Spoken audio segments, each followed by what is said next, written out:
Anna, I think we got everything we need. Yes! Let's go have some fun! This is nice. A perfect way to end the day.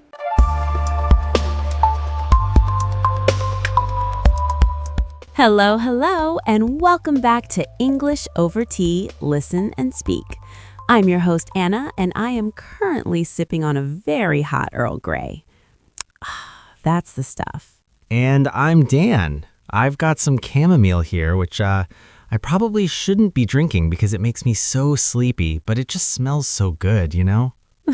Well, try to stay awake for at least 30 minutes, Dan, because today we are diving into a topic that, honestly, it trips up even some of my advanced students. We're talking about though and however. Before we start, if you're new, subscribe so you don't miss our daily episodes. Oh man, those two. They're like twins that look the same but have totally different personalities. I actually have a funny story about this. So the other day, I posted a photo of this, well, it was supposed to be a homemade sourdough bread. I worked on it for like 3 days, Anna. Oh, I saw that photo, Dan. It looked sturdy. Sturdy is a nice way to put it. It was a rock. Anyway, my friend commented on the photo and just wrote, "That crust though," and then nothing else, just 3 dots. I was so confused. I kept waiting for him to finish the sentence. "That crust though is amazing," or "That crust though will break your teeth." I didn't get that you could just stop there. That is such a classic native speaker thing to do. That's actually a very casual way to use though to draw attention to something impressive, or in your case, maybe something a bit questionable. But we'll get to those short versions later. First, we need to look at what these words actually do. At their heart, though and however are all about contrast. Contrast, right. So like when you have two ideas that are kind of opposites? Exactly. It's like the word but. In fact, for a lot of basic sentences, you can use but, though, or however, and the core meaning stays pretty much the same. They all show that something happened in spite of a hurdle or a problem. Okay, so if I say, I missed my bus this morning, but I got to work on time, that's my contrast, right? Perfect example. You have the bad news, missing the bus, and the surprising good news, getting to work on time. Now, if you want to sound a bit more, professional or complex, you might reach for however or though instead of but. So however's the fancy one. Definitely. However is more formal and is very common in written English. If you're writing an email to your boss or a report for school, however is your best friend. And though is for when I'm hanging out with you drinking tea. Exactly. Though is much more common in spoken informal English. It's conversational. But here's the tricky part, Dan. Even though they mean almost the same thing, you can't always just swap them out like light bulbs. They have different grammar rules. Uh-oh, grammar rules, my favorite. So what's the big difference? Well, the biggest one is they're part of speech.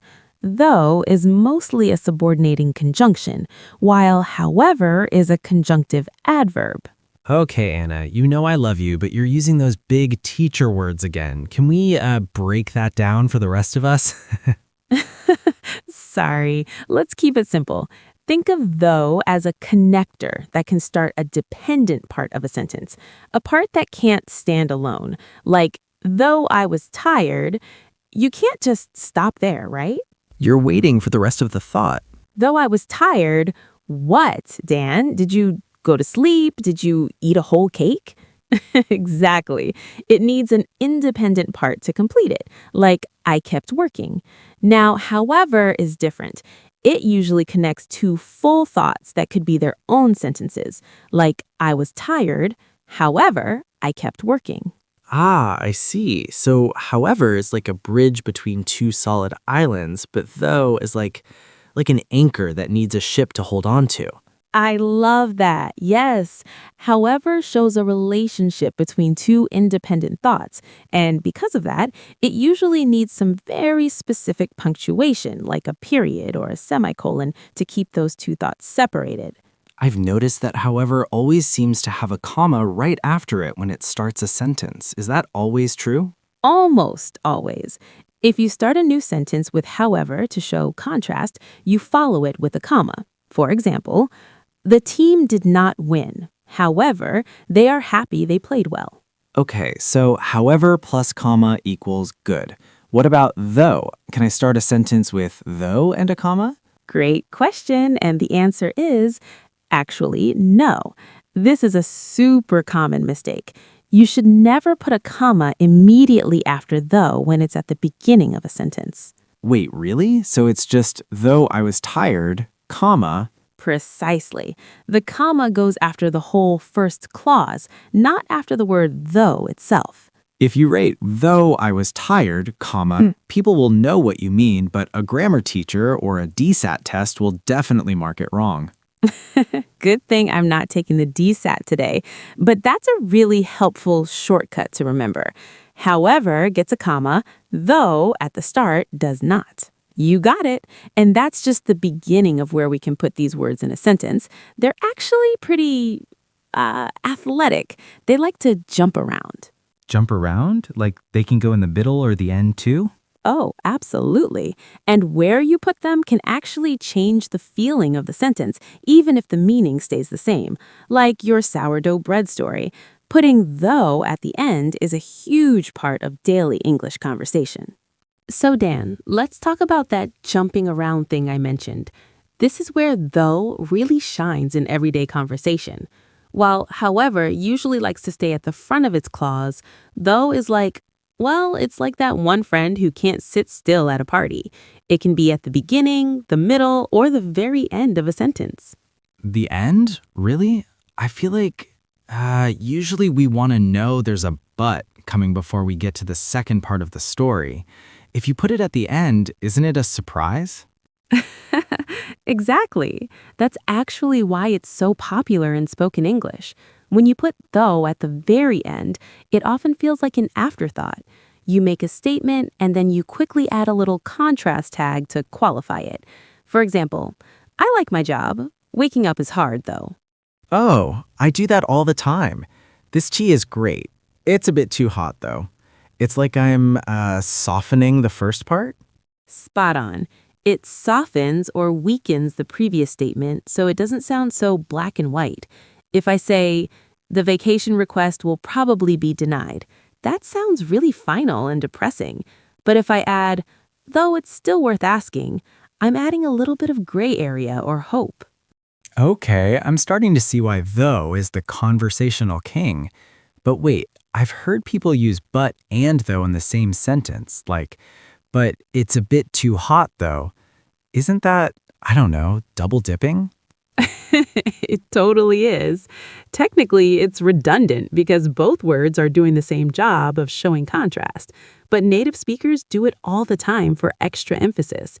If you really want to highlight how surprising something is, you might say, I hate onions, but this onion snack is pretty good though.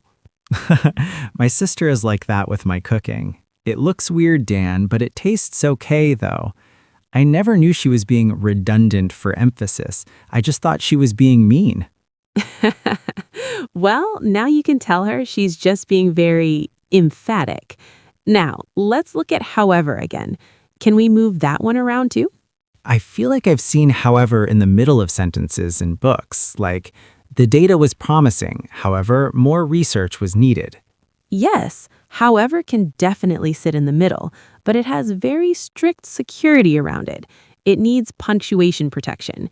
If it's in the middle of a sentence, it's usually surrounded by commas, one before and one after. For instance, some clay tablets, however, have endured for thousands of years. And what about the end? Can I say, I forgot my wallet, however? You can, but it sounds very formal. It's grammatically correct to put however at the end after a comma, but in a casual chat, it might sound a little stiff. If we're at a fancy business dinner, go for it. But if we're just hanging out, I forgot my wallet, though, is much more natural. Got it. Though for the afterthought vibe, however for the formal report vibe. Now, I have to ask about a phrase I hear all the time. Thanks, though. Is that the same thing? I love that you brought that up. Thanks, though, is a super common way to decline an offer politely. Imagine a friend says, "Hey, Dan, do you want to ride to the airport tomorrow?" And you've already booked an Uber. You'd say, "I already booked my Uber. Thanks, though." So it's like saying thanks anyway. Exactly. It shows you appreciate the offer even though you're not accepting it. It's a very A1 level friendly phrase that makes you sound instantly more fluent. Thanks, though. I'm definitely using that next time someone offers me vegan cheese. I'm just not a fan. Fair enough. Now, there's one more middle of the sentence rule for though that's a bit different from however. Remember how we said however needs those two commas when it's just dropping into the middle? Yeah, the comma sandwich. Well, when though is acting as a subordinating conjunction, which is just a fancy way of saying it's starting a dependent part of the sentence, the rules change. If you put the though part second, you actually put a comma before it, but not after it. Like, some clay tablets have survived for thousands of years, though many other surfaces deteriorated. Wait, so no comma after though? Right. Never put a comma after though when it's starting that contrast clause. This is the number one mistake I see. People want to treat it like however and put a comma right after it, but though doesn't like that. Oh man, so however comma is a green light, but though comma is a big red light. You've got it. If you see period, though, comma, period in a test or a professional email, it's almost certainly wrong. Though needs to be part of the phrase it's introducing. It doesn't like to be isolated by a comma at the start. That's a really helpful shortcut for writing. I'm starting to feel like though is more flexible, but also a bit more sensitive about its commas. Yes, that's a great way to put it. It's flexible in where it can go, but strict about that one specific comma rule. And speaking of where it can go, there's another version of though that's even stronger. Have you ever heard even though? Oh yeah, I use that when I'm like really surprised by something.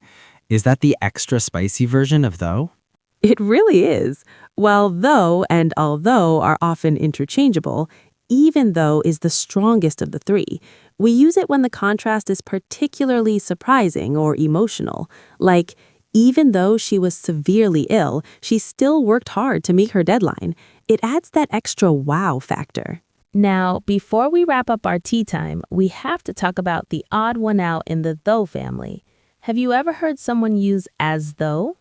Oh yeah, I hear that all the time. Like, he looks as though he hasn't slept in a week. That's me every Monday morning, by the way. Exactly. But here's the thing. As though actually doesn't show contrast. It's used for comparisons. It's basically a twin to as if or like. We use it for descriptions or to talk about hypothetical situations, things that seem true but might not be. Oh, so if I say the sky looks as though it's about to rain, I'm not saying, but it's raining. I'm just comparing the look of the sky to a rainy day. Precisely. Or if I say they celebrated as though they won the lottery, it doesn't mean they actually won. It just creates a vivid picture of how excited they were. It's a great way to make your English sound more descriptive and colorful. That makes total sense. So even though is for a surprising, but, and as though is for a looks like. Man, English has so many little layers. It really does. Okay, let's do a quick recap for everyone listening, especially for those A1 learners who want to start using these today. Dan, why don't you give us the however rules? Okay, let's see. However is my formal friend. I use it mostly in writing or if I want to sound extra professional. I usually put it at the start of a new sentence and I always follow it with a comma. Like, I wanted to go to the party, however, I had to work. Perfect. And I'll take though. Though is the casual conversational king. While I can use it to start a sentence, it's much more common to put it at the very end as an afterthought. For example, I had to work. I really wanted to go to the party though. And remember my big rule. don't put a comma after though when it's at the beginning of a clause. Right. However, comma is a green light, but though, comma at the start is a red light. I'm actually going to write that down. Good idea. And finally, if you want to be extra polite when saying no to an offer, just say, thanks, though. It's a great way to show you appreciate the gesture. I love that. Oh, wait, Anna, before we go, I have to ask, what about the slang version I see on Instagram? Like when someone posts a picture of a really cool car and just writes, that car though, and then fire emojis. Ah, yes. That is a very casual, modern way to use though to draw attention to something impressive. In that case, you're not even comparing anything. You're just saying, look at this. Isn't it amazing? It's very common in social media comments or among younger speakers. This podcast, though, see what I did there? Very smooth, Dan, very smooth. Well, we hope this lesson made these tricky words a bit easier for you to use in your daily life. Remember, the best way to learn is to practice. Yes, we want to hear from you. Go to the comments and try to write one sentence using however and one sentence with though at the end. We'll try to look through and give some feedback. We really would love to see your examples. If you found this helpful, make sure to subscribe to English Over Tea so you never miss an episode. And don't forget to hit that like button. It really helps us keep making these lessons for you. Thanks so much for listening and learning with us today. Keep sipping your tea and keep practicing your English. See you next time. Bye. Bye, everyone.